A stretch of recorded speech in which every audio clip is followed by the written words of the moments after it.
இப்படி விற்கிறாங்க. இந்த சொம்பில் வந்து நீங்கள் அரிசி நிரப்பிடுங்க, காசு வைங்க. ஸோ வந்து அம்பாவை வந்து இதில் மகாலட்சுமி முகம் வந்து நீங்கள் நிற்க வச்சு அலங்காரம் செய்யலாம்.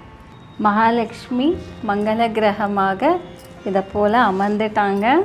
தானியம் வைக்கணும். தானியம் வந்து அரிசி, உப்பு, பருப்பு வகை, சர்க்கரை, ஒரு கிளாஸில் பாருங்கள் காயின் நோட்டெல்லாம் வச்சுருக்கேன்.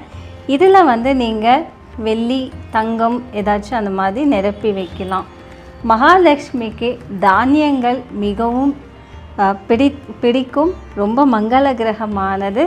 சீர்வரிசை நீங்கள் வந்து வீட்டில் நல்லா அலங்காரம் செய்து பலகாரமெல்லாம் செய்து வைக்கலாம். உங்களுக்கு முறையான வழிபாடுகள் வந்து நான் இங்கே காட்டுறேன். அதுக்கு பிறகு மஞ்சள் அரிசி வந்து அர்ச்சனை செய்யறதுக்கு வச்சுக்கோங்க. குங்கும அர்ச்சனை செய்யுங்க, ரொம்ப நல்லது.